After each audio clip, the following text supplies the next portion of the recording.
reading headlines. Now, a lot of you guys know what this is, but for those who do not, we are going to go through Nintendo news that have nice and interesting headlines and talk about them. But the reason why they're not big segments is because I can't talk about them for more than 5 minutes. They're not super big, but it's notable news anyway. So let's go through. We actually have quite a few. So the first one is Uno is now free for Nintendo Switch Online users in North America from January 24th to the 30th. If you want to be specific, it ends on January 29th at 11:59 p.m. So it's basically just the 30th. But that is there, and Uno, I mean, we've all played Uno. You know, you put the card down. You've probably played it on Game Pigeon on your iPhone. You know, we've all played Uno. I actually bought the Switch Uno like a few years ago, and let me tell you, it's not like crazy different. Like it's not crazy cool. It's just Uno. Like, don't expect nothing wild, especially because it's currently free. But don't expect anything crazy about Switch Uno. It's just Uno. You can play against computers, which is cool if you're lonely like me.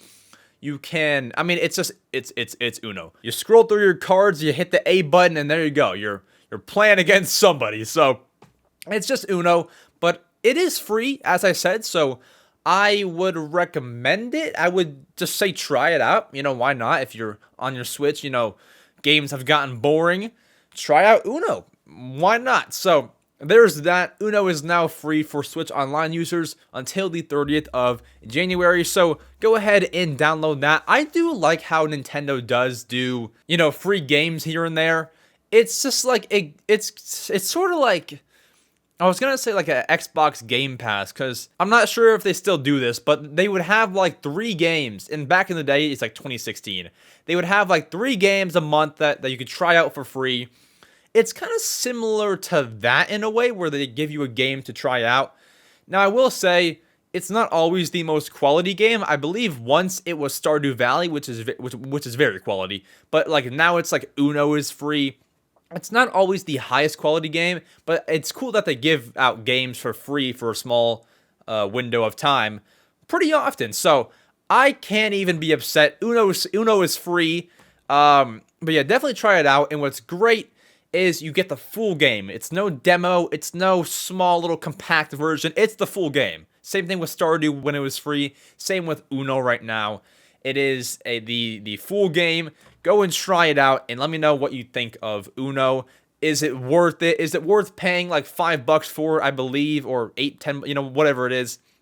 Is it worth it, or should it just be free for everybody? I don't know. I think it should be free because, well, it's free on Game Pigeon. If you know what Game Pigeon is on your iPhone, like text messages, it's probably free. Is it like free on the App Store? It sounds like it would be, but I couldn't guarantee that. I don't know. You know, Uno is Uno. But anyways, our next headline is the Super Mario movie. I read this. It piqued my interest. The Super Mario movie is getting little action figures. So there's one of Mario, Luigi, Toad, and Peach. And they're made by a company called Jakks Pacific. I believe they are officially licensed by Nintendo to do all that kind of stuff. I believe that you have to be to sell Mario figures. So these are coming out. They have 4 different figures. I've bought figures from Jakks Pacific. You can see them right above my head if you're watching the video version of this podcast. There's an Animal Crossing villager right there, Tom Nook right there, and KK Slider, that little white thing right there. I actually have a few. And the Animal Crossing ones, Tom Nook looks a little bit weird. I mean, they're high quality. They are good figures. The only complaint is that a few of them look a little weird. But if these Mario movie figures look how they look in these pictures, then it's probably good and it's probably worth it. And it's probably gonna be just as good as you would think it would be. Now, where do you get these? So, they're going to have them, it says in stores February 26th, but what is in stores? Now, I could not find any more information, but if we look at where Jakks Pacific figures are sold in the past, GameStop carries these figures. Now, GameStop, I went to their site. GameStop is where I bought those figures that I just mentioned, the Jakks Pacific figures that I have, I bought those from GameStop. So they have them at GameStop, and from what I can tell on their website, they have them all available. So if you're in North America, GameStop and their website are for you. Now, if you're in any other country, that'll require your own research. I would try, but like there's too many countries. You know, you have Canada, you have UK, you have Germany, you have too many places. Too many bases to cover. I mean, if you Google like Jakks Pacific, it'll probably pop up. JAKKS Quick spelling, by the way. But if you search that, you'll definitely see it. I mean, at least their main website for sure. So if you are interested, I'll leave the article link in the description, and I'll leave their website also in the description. So there's that. Now, our next headline, I lost my Word document, Metroid Dread. Okay, so we have to read an article for this one because I am not super, like, I try to, like, read it through, but there's a lot to it. So let's read an article from My Nintendo News. All right, so the headline reads, Rumor, Metroid Dread leaker claims Mercury Steam, who develops Metroid games, is working on new 2D Metroid. So let's go through here. A Spanish Twitter user who apparently leaked Metroid Dread for Nintendo Switch before it was officially announced by Nintendo has said on the popular social network, Twitter, that the developer Mercury Steam is beavering away at a new 2D Metroid game, which the person says is currently scheduled as a 2025 release. Okay, so that's 2 years, not crazy far. Spanish video game studio Mercury Steam were behind the critically acclaimed Nintendo Switch game, and it would make sense for Nintendo to continue Mercury Steam's involvement with the beloved franchise after the critical and commercial success of Metroid Dread. Now, linked below in this article are tweets from the so-called leaker. Let's go to these tweets and translate them because they are in Spanish. The tweet reads, I love recovering old tweets. Now, this is a rough translation, so bear with Google Translate here. The truth is that at that time in 2020, I had a lot of data, but the confirmation came a couple of months before the game was revealed. What I like the most about this is now when I tell you 2D MS 2025, and I give you a wink emoji. So 2D Metroid something 2025. So that's what we're kind of going off here. And when the translation or when the tweet author wrote, I love recovering old tweets, there's a tweet attached that is in Spanish. I cannot read it, but it says basically the same thing. It says, in a tweet, it says 2D equals C, which means yes. So 2D equals yes, MS equals yes, and 2021 equals yes. So that was about Metroid Dread. So that is basically just saying, if you're lost here, basically the tweet author wrote, I got this leak right. I'm going to make a new leak, which is going to be hopefully right. And the leak that they're making now is 2D Metroid 2025.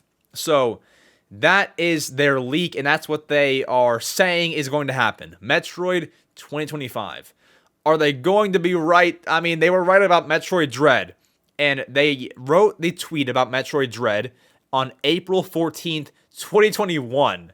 So, I mean, we can probably trust this guy or gal, but yeah, I mean, that's some big stuff if that is true.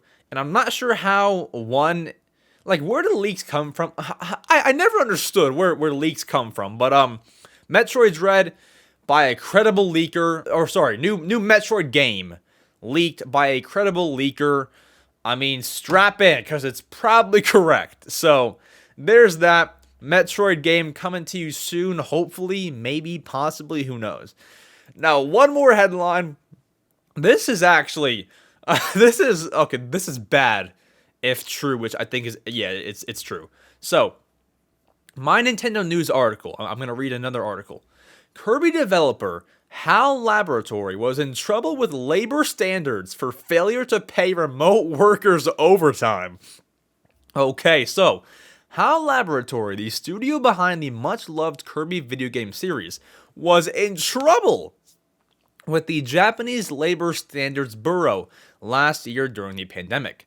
The company was taken into account by the Labor Standard Bureau as an employee at HAL said that they were not paid for any of the overtime work they had put in while working from home during the COVID-19 pandemic. Now that sounds really bad. That sounds terrible, right? That sounds bad. HAL Laboratory responded by saying staff working remotely from home had been informed that they shouldn't work overtime as they would not be paid the extra. The company said that it was the employee's fault that they did any additional work outside of standard working hours and that they would not be paid for it.